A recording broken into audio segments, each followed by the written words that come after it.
but especially to come in with that attitude of learning and growing. Even if you're walking into the field that you have a degree in, there's still so much to learn.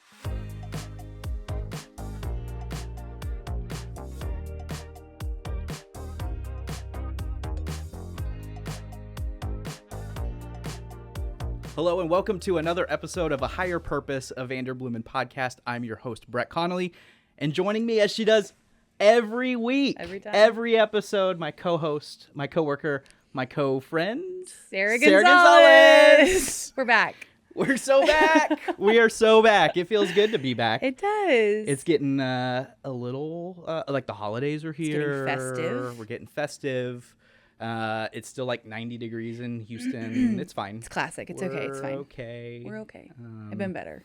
You know, it's all right. But exciting stuff on the horizon. You know, hopefully people are taking some time off, spending some time with family, loved ones, and all that good stuff. So we just wanted to have an episode. There's no guest besides us. So that's pretty exciting. We are your guests. We are the guests, you know. So buckle up for an exciting journey. We're talking about Thanksgiving, holidays, being grateful. Yeah. And so we just thought it'd be fun to start with, I don't know, everyone has traditions. Some traditions kind of die off. Some things take off from time to time. And so what's something that you have as like a family tradition or a personal tradition? Yeah. Well, so Thanksgiving is actually my favorite holiday ever, which is, I know, I get a lot of hate for it because there's some hardcore Christmas people, hardcore Easter people, hardcore.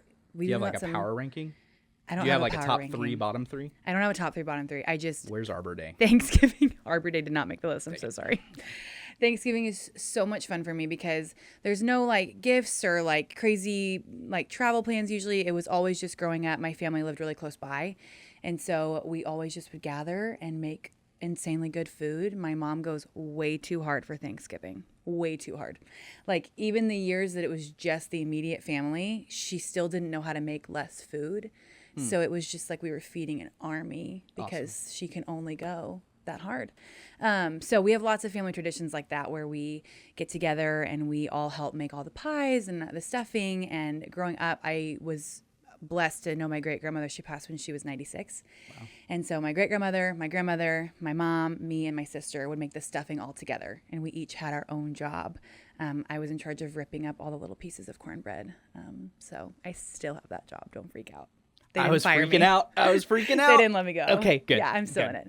So that's probably my favorite tradition. I don't actually really like stuffing that much, but I do like to make it with everybody. And so having everybody in the kitchen all at the same time, that's just kind of what Thanksgiving means. And I'm super thankful for family that I enjoy being around. What's your favorite Thanksgiving dish?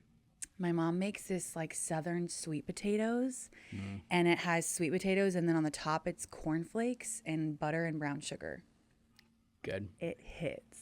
I don't need the marshmallows. Gets you ready for a nap? I don't need them. Yeah. That does get me ready for a nap. Good. During football, yeah. I sleep right through it. Oh, okay. Don't hate me. Okay. I'll usually sleep through the Cowboys game. Okay. Because that's going to be a loss for them, and it's fine. Okay. I hope that my husband's not listening to this podcast. What about you? What traditions do you have? So my family actually zagged a few years ago, and they were all like, I'm tired of cooking.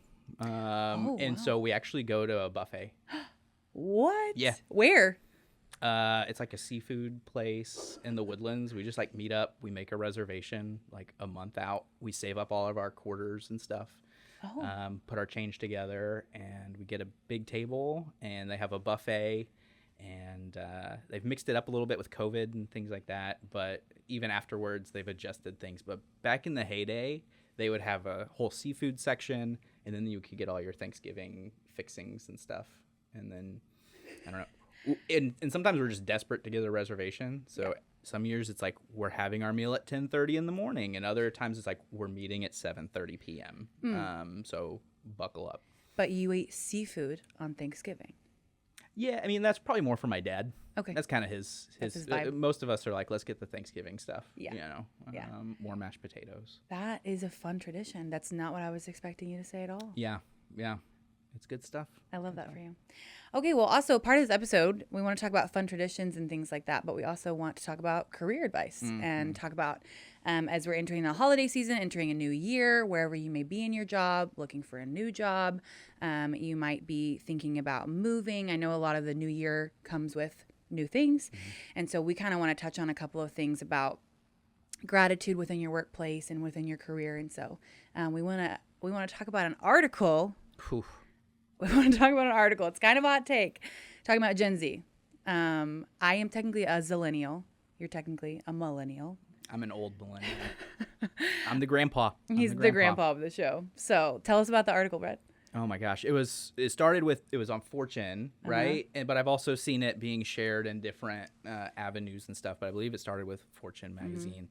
And it's talking about the workforce, Gen Z, and they sampled 1,000 companies or like hiring managers. And they had said 6 out of 10 of those companies have fired Gen Z people that had been hired at the beginning of the year. And this article came out at the end of September. And they were just saying how they were pushing really hard to hire within this space. And now they're kind of seeing that it's kind of the triangle piece trying to go into a square peg in some ways. And so really interesting breakdown. It hit pretty hard, pretty spicy. Yeah, it was an intense article. It was a lot. I was like, okay, there's going to be like 2 points to take away. And it was like, no. The article kept having, we didn't like this about Gen Z and we didn't like this about Gen Z. And I think there are some lessons to be learned. Yeah, definitely. Just as like people stepping into the workforce, it does seem like the pendulum doesn't swing all the way over here. There's probably things that managers should learn as well. Sure. But there's elements of the article where it's like, man, we need to be like equipping ourselves better to step into the workforce. And what were some of the things that you kind of saw in that article? Yeah. Always tough to read an article. I know millennials also got a lot of hate when we first came into the workforce as well. But obviously in our job, we see so much of that. A lot of the people we're talking to for younger positions, like a youth pastor, things like that, we're talking to a bunch of Gen Z people. There's a lot of people on our staff as well that are coming from that generation. And so we just want to kind of talk about that article. What stood out to me the most is it said attitude and aptitude are 2 qualities that you can bring into a workplace to kind of debunk that Gen Z vibe. Right. Talking about attitude is a huge thing. And so I think that I like to joke here that I'm the personality hire. But it is really true that when I came in, I did not actually have experience in the field that they were wanting to hire me in. And my boss says all the time that I had a really positive attitude. So she felt like I could learn the job really well regardless. And I think that that's really important. And that can speak louder than a resume. That can speak louder than the possible longevity of your career. Say you're fresh out of college, or maybe you're just a couple of years post-grad and you've switched careers a couple of times. Your attitude has a huge part in that. So coming in with that humility, coming in with the eagerness to learn, coming in with the ability to know that you don't know everything, because even Gen X and boomers don't know everything. We're all learning, we're all growing. But especially to come in with that attitude of learning and growing, even if you're walking into the field that you have a degree in, there's still so much to learn. There's culture in a workplace, there's systems, there's different processes that you may not understand. And so I think attitude and aptitude, being able to adapt to things as well as coming in with that positive attitude. Yeah. And there was a quote of just, we want to hire positive people. Yeah. And they even put that in bold. Yeah. It's like, that was like breaking really news. Important. Like people really need to hear this. But that also says people are coming in and they're not bringing positive energy. Yeah. They're looking to shift quickly, or they think that they have this degree, so they should be doing this. And more and more, I feel like companies are, hey, prove it, and then here's a little bit more. Yeah. So often, even people that I've worked with, they're like, I have this degree, or I have a master's degree in this, or I have these letters in front, call me doctor. Yeah. And I'm like, you're a dentist, right? And there are those elements of, like, you got to be genuine. And going back to Thanksgiving and the holidays is being grateful. And you might not start where you want to end up. But man, even just Mackie, my wife, and I have been married for over 10 years, and we talk a lot about the first year or two when we were making beans. We were at an apartment noodles. complex, and, you know, we found a dog at the church, and we're like, we'll adopt you because you're free, you know? And it's like, that was just the life we lived, but that helped shape us into who we are. And by no means are we sitting here going, we've made it, but like we have goals. Yeah. And we're going to talk about milestones here in a little bit, but it's Yeah. like you learn so much on the way. I feel like that article highlighted just elements of people coming in and being unprofessional, people coming in and even just small things of communication. Yeah. Managers not understanding why people are coming in late or leaving early. Yeah. Inappropriate language, inappropriate dress wear. Yeah. Things like that. Yeah. And we've been working on that with you, for kind sure, of the language piece. No, yeah, for sure. But we're getting there. You know, we're praying for you. I think what's really important though from that is management. So having kind of a mentor, even if it's not in your workplace, you know, if you're questioning, you're going to a new job, you're showing up, what do you wear the first week? What do you say the first week? How do you respond to an email like that? It's not embarrassing to not know how to do it. It's more embarrassing if you do it and it's not great or professional. Right. Because professional is relative to some people. There's not necessarily one specific way. Right. People send different types of emails. People have different dress codes in their offices. And so always err on the side of caution in that, and then kind of walk in and get the lay of the land, understand the culture a little bit better, but also seek some counsel on that. Maybe ask your mom, your aunt, your friend's mom, somebody like that if you're not sure what the culture of that workplace is. Yeah, find someone's mom. Find somebody's mom to ask. But I think it really does speak volumes. I had a lot of mentors my first couple of years post-grad that I asked a lot of questions to. And I want you to kind of touch on that because you were in youth ministry. What did that look like for you to kind of learn under different leadership how to grow in that role? Yeah. Like, how did you learn that culture to just jump in and do it? It's tough, and it takes a lot of internships. There's a season of just learning. Yeah. You know, and I think people in the workforce, they go from I have the degree, so now I want the job. Right. You know, and there's elements of showing up and doing the job that is in your job description. You work towards what you want to do, and that's not always what you get to do out of the gate. Right. You know, and you know, I went through the ordination process with my denomination, right? And you get grilled for like 2 hours by deacons, and they invite pastors, and you're just it was kind of this movie theater setup, and they all sat around, and I had to stand there. I'm sweating thinking about that. And I was just, they could ask me anything about anything. Yeah. And I like to be prepared. I think that's from my Vander Index, is I want to be prepared.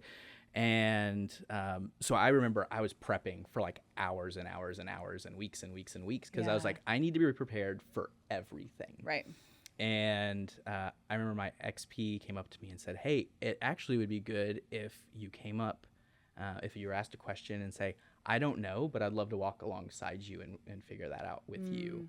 That's good. And I think people stepping into the workforce, instead of coming in and saying, I need to prep and I need to prep and I need to prep, there's an element of that, but there's also that humility of saying, hey, I can maybe put together a semi-answer, but I don't know, but I want to learn from you and walk alongside you. Yeah. And there's gratitude within that you build organic community through that as well. That I think is vital to help people go from kind of like level one entry level to either finding, hey, this isn't the right career for me, and I'm going to start at 0 to get to another 1 and figure things out. You're in a great exploring season. If you're in your early 20s, your mid 20s, you don't have to have it all figured out. And that's one of the things that when I was interacting with students a lot is some were just like, my parents did this and my grandparents did this, so I need to do this. Right. And then as they explore it more, they realize that that's not what they're passionate what about. their passion is.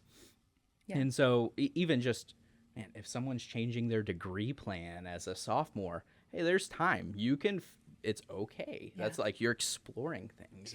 And how many people have degrees in something that they're not actually doing? It's me. Hi, it's me. It's you. just proud of you for having a degree. Thank you What's your degree, Sarah? much. Worship ministry. And I have a master's in human development. That's awesome. Yeah. And That's why I'm here. I'm actually developing. And she human. can sing really well. If you haven't seen on social media, she does the Gru voice very well. Thank you for plugging that again. Just plugging really that. helpful. It's on socials. Yeah, go find a us. Higher Purpose podcast. I love what you said about I'm not sure, but I want to walk alongside you and find that out. Mm-hmm. I think that that's something really crucial to come into any workplace with, honestly, no matter your longevity, but especially if you're coming in mid-20s, early 30s, just to show up with that piece of humility. And what's hard is I think we were kind of told, come in with confidence, like you're equipped, you know things. It looks almost worse if you kind of are asking way too many questions. So find that like balance of the two. Because yes, you don't want to just sit there and have 0% motivation to be able to get up and go and do and be proactive. But at the same time, you also want to be cautious while you're still learning the ropes of the new to walk in that line of humility and productivity. So. Yeah. And Woody Allen, probably not the best person to quote, but he said 90% of all success is just showing up, and one of like my old principals, I remember like growing up in middle school and high school, he just had the motto, be where you're supposed to be, when you're supposed to be there, doing what you're supposed to be doing. Yeah. Yeah. And I was like, that's a dumb motto. And now as like I grow up, I'm like, well, yeah, I mean, that's just a really easy baseline. But for so many people, that's a hard thing to fulfill. Yeah.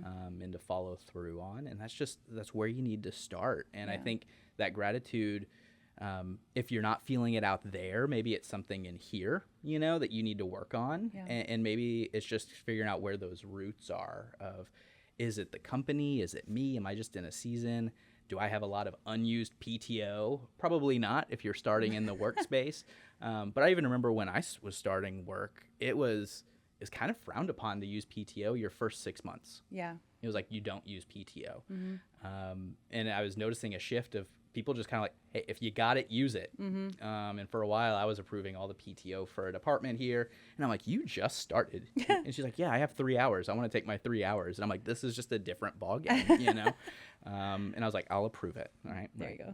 Gotta have some I'm mental health gracious. Yes, so gracious. But it's just an interesting dynamic that I think for if you have young people that are listening to this podcast where you're leading teams of people that are younger than yourself, understanding that it's not the same as it was 10 years ago when you were starting either. Yeah. And so I think there's an element too of managers and young directors meeting Gen Z where they are too. Yeah. There's a common space where I think we can find a bridge here. Yeah. And my biggest recommendation, we've probably said this on other episodes, is just communication on both sides. Right. On both sides, making sure expectations are clearly expressed on the manager side. But if there's a misdirect or if there's something misunderstood or not fulfilled, it should be communicated back and forth. Because what's painful is when we're at the end of the year, you're doing your end of year reviews and you're just blindsided. Right. And you're like, well, haven't we been doing one-on-ones all year and we haven't talked about any of these things? That's the worst. That is the worst. And so I think there are things that young individuals should be earmarking of like, is this a healthy culture for me and my longevity? Yeah. I think there are warning signs. If you're being blasted at the end of year review and you haven't heard any of those things along the way, I would say that's a big flag. Because they're not developing you either at that time. Right. And you also, as the employee too, a cool thing that you can do is ask your boss for feedback. Right. It's not super fun all the time to get feedback, especially if it's more positive criticism, but sometimes that's also really beneficial. Right. And so asking, like, kind of getting to that point where you just need a pulse of, how am I doing? I've been here 3 months. What does that look like? Or I've been here 6 months. Is there anything I can be doing better in my job? How can I continue to serve the organization and be an asset to the team and things like that? That also looks great to your manager. And also it really helps you as a person grow. It evolves you. Right. And nothing like that to me is ever wasted. If you end up not being at that job for longer than a year, 2 years, wherever you go next, you still can carry all of the things that you learned with you. The mistakes that you made, maybe some of the things that your boss said that really helped grow you, or even some of the things that were not great. And you're like, I'm not taking that with me. Like, that wasn't great feedback and I'm going to move forward. And figure out how to continue to grow and the things I want to grow into. But I love that. I think that that's really important too, to ask what you can be doing better. Mm-hmm. I want to ask you, what's something in your career, like looking back, I'm acting like you're ancient, like you have had the I'm retiring longest in career. 6 months. But looking back, what's something that we're talking about, thankfulness and gratitude? What's something you're really thankful for in your career that's kind of gotten you to where you are? It's a good question. And I think for me, I'm really grateful for just a space to not be okay, you know? And you have to have the understanding that you can't just be that for everybody, you know? But like just finding those opportunities to have those safe spaces to just say, hey, I just kind of need that like safety valve and just go decompress. Yeah. Because there's the unprofessional, but there's also the like almost too professional. Okay. And you're like, I need to be the good soldier. You know, I need to just keep going, keep marching. Have no boundaries. Here are my goals, saying yes to everything. Yeah. You don't have any boundaries. And I would say I kind of started that way of just like, let's just 80 hours, 100 hours at the church. Throw it on. Let's do it. 5, you're another ministry that needs help? Sure, I'll teach on Tuesday mornings. 6 a.m. I would love to. Men's breakfast, let's do it. And so I remember I wanted to learn and I wanted to do so much. Right. And I could feel myself burning out because I wasn't being poured into. I wasn't pouring in as well. And so I was just pouring out. And whether that's church, whether that's in your workspace, just understand like you have to have those outlets. Yeah. And that's been probably the biggest blessing for me. I've been super blessed with my wife, just being able to like go home and threes don't really like to talk about themselves a lot, you know, like get deep. Sure. You know, we kind of like to stay over here and keep it fun and light and achieve stuff. Yeah, really shy. But there's those moments where it's like, all right, here's what actually happened at work, and like, what are your thoughts? You gotta unpack it all. And we just have a couple of close people that have been through life things, have been through work, ministry things. Yeah. We just go, hey, is this normal? What did you do, and how did you navigate these waters? And I think that's an element of the unprofessional with the younger force is that they're just not seeking the professional advice or the people that are like maybe one step further or two steps further. And there's a disservice there. Maybe it's from millennials not looking to do this. They're like, we figured it out, you figure it out. It might be a mutual thing. Yeah. But I think that's an important element of, hey, I don't know everything. I have a degree. I know some things, but I can grow. And that was not learned overnight. There were plenty of things that I'm thankful that I was able to fail forward with some stuff. Right. But looking back, I go, I'm so thankful for that. And I'm really thankful to be in the role that I am with Vanderbloemen and getting to serve faith organizations across the country, sometimes outside of the country. And man, 6 years ago, I wouldn't have dreamt of doing this, but like God had other plans. Yeah. I blinked and I'm here, and I'm like, man, I'm still really enjoying what I get to do. You're dealing with people, which can be frustrating sometimes. Sure. You say, but other times I just go, man, this is a ton of fun. Yeah. And so I'm here for the long haul. It's good to know. At least until this podcast gets canceled. Oh my gosh. Let's cut that, Raina. Thank you. Yeah, we'll edit that out in post. But what about you? What are some kind of milestone things? And you're 47. Yeah, You've seen some things. Really been through it. I actually think that I'm thankful. This is gonna sound so strange, but I'm really thankful for closed doors.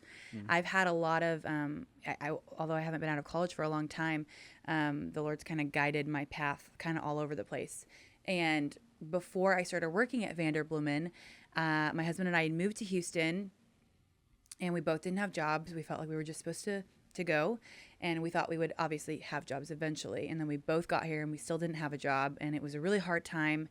And I had finally gotten a job. It was remote. I was an office manager for an insurance adjuster, And I got trained for 3 weeks, and then he called me on my birthday and let me go.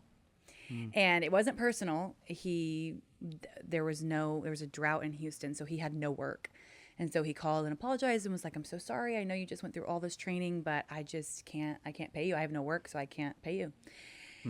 And I was so upset. I was so angry. What a waste of time. Like, I wasted those 3 weeks, and I feel bad because the girl who trained me wasted her time. And there's a lot of things that I was trying to process through. And an attitude of gratitude was certainly not my mindset at that point. But then how it ended up unfolding, and I talked about this a little bit on one of our episodes, but how I got this job here was that I had updated my LinkedIn profile to say office manager, Houston, Texas, even though I had that job for 0.2 seconds. And that's how they found me to interview me for Vanderbloemen. Wow. And they would have never found me if I would not have had that job for 3 weeks. And so that thankfulness, I think you can always look back and find some type of gratitude from every season that you went through. My first job post-grad was really, really tough. It was a really toxic work environment. And I was so new. I didn't know what was right or wrong. Like, can my manager speak to me like that? And You're in survival mode. I was in survival mode. Yeah. And I was just so thankful to be getting a paycheck. I was newly married. I didn't know what I was doing. And I ended up like losing sight of a lot of who I was and what I wanted to do. And it really crushed a lot of me. I ended up getting out of that. But even now, I can still look back at that year, and I'm really thankful for all the things that I learned in that year. The ability to advocate for myself in a workplace a little bit, the ability to serve and continue to serve, knowing that, you know, what I'm doing is really important. It does matter. And so I'm really thankful for closed doors and things that have happened that were kind of out of my control, and that have led me to where I am. And I know my parents and my grandparents, I've watched their careers as well. You can always look back and find something or several things and be like, oh, that was why that happened, or that's why that happened. And I learned that in that season, so it could carry me to this season. So yeah, I guess I'm just really thankful for closed doors in a weird way. It got me to this door, and I like this door. Let's go. We're doing it. We're doing things. Good.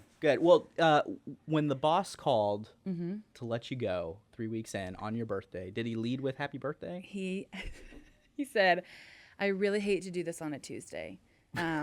No joke. He said, but I have to let you go.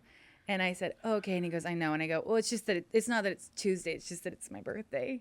He goes, oh, it's your birthday? I said, yeah. He goes, well, happy birthday. All right. I'll be in touch. Bye-bye. Nuh-uh. Oh, yeah. Oh, that's good. That's short good. and sweet, to the point. Yeah. Yeah. No bad blood. There was nothing he could do. Like, he didn't have enough work to give me, and it's fine. And look, I'm so happy here.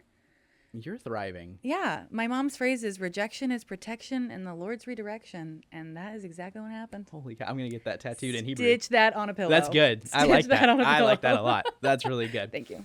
Good. Well, any closing thoughts before we land the plane on this bad boy? I just hope that everybody has a really happy Thanksgiving. I hope that you guys spend lots of time with family, eat a ton of turkey. If you guys want the sweet potato recipe, just let me know. I'm sure a lot of your mouths were watering as you were hearing me talk about it. So My stomach's growling. I know. So just put it in the comments. Okay. But we won't have an episode next week because it is Thanksgiving. So we just want to tell you guys happy Thanksgiving now. Happy holidays. We wish you all the best. And thanks for watching. Thank you so much for listening to A Higher Purpose, a Vanderbloemen podcast. If you want to listen to our other episodes, please go to ahigherpurposepodcast.com. You can also listen on YouTube, Amazon, Spotify, and Apple Podcasts. And also, you can follow us along on social media at A Higher Purpose Podcast. Thank you so much, and we'll see you next week.